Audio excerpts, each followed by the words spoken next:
Hello everyone, welcome to वेदीफाइल।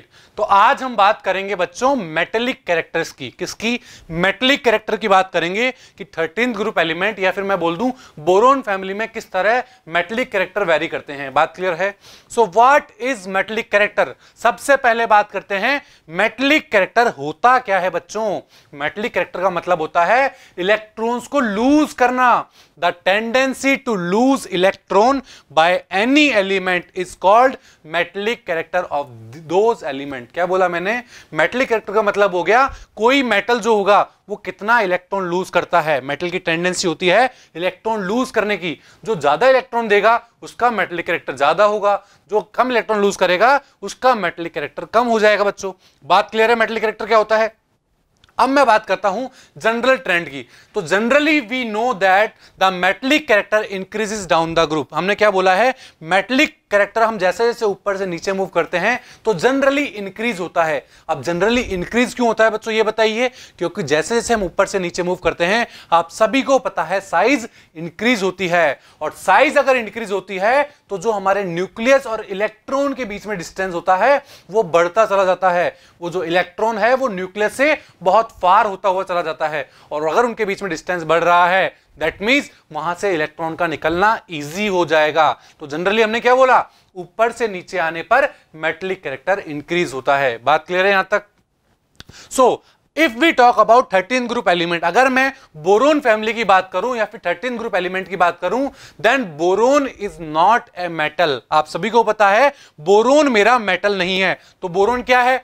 Boron को हम metalloids बोलते हैं बच्चों। क्या बोलते हैं? मेटलॉइड्स। और या मैं कह दूं टिपिकल नॉन मेटल बोलते हैं, क्योंकि उसके बाद से नॉन मेटल्स की एंट्री स्टार्ट हो जाती है। बात क्लियर है? तो हम उसको टिपिकल नॉन मेटल भी बोल सकते हैं। एंड बिलो द बोरोन और below the metalloids metals are present. हमने क्या पढ़ा था? मेटलॉइड्स के नीचे जितने भी एलिमेंट्स होते हैं सारे मेरे क्या होते हैं बच्चों?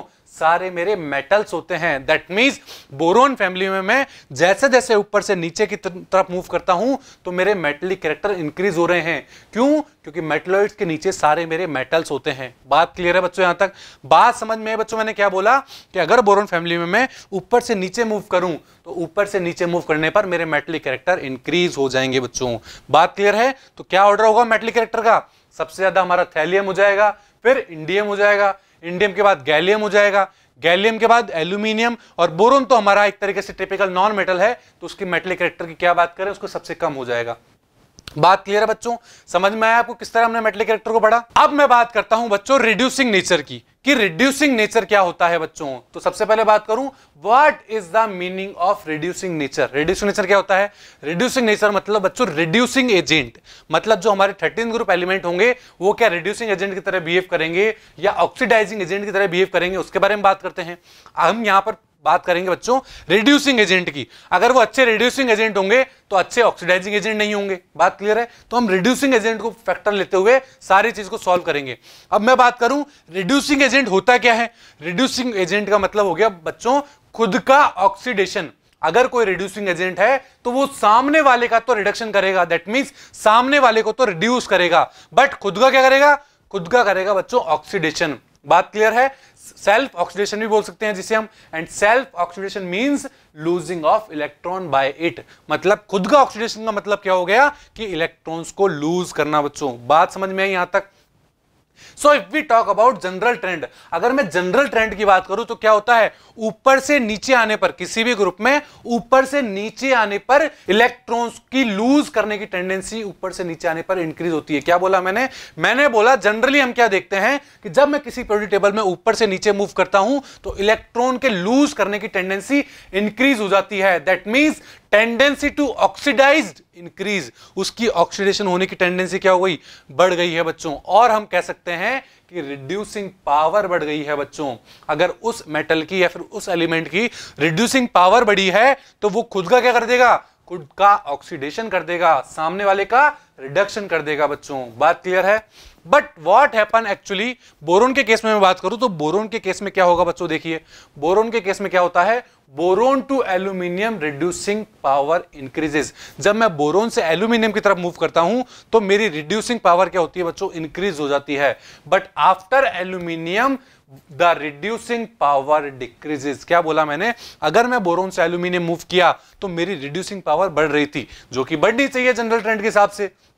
बट एल्यूमिनियम के बाद में बात करूं बच्चों गैलियम की, इंडियम की, थैलियम की, तो वहां पर मेरी रिड्यूसिंग पावर नहीं बढ़ रही थी, वहां पर कम हो रही थी। बट ये तो एक्सेप्शन हो गया, जबकि हमने क्या पढ़ा है जनरली कि ऊपर से नीचे आने पर रिड्यूसिंग पावर बढ़ती है बच्चों। बट ऐसा क्यों हुआ?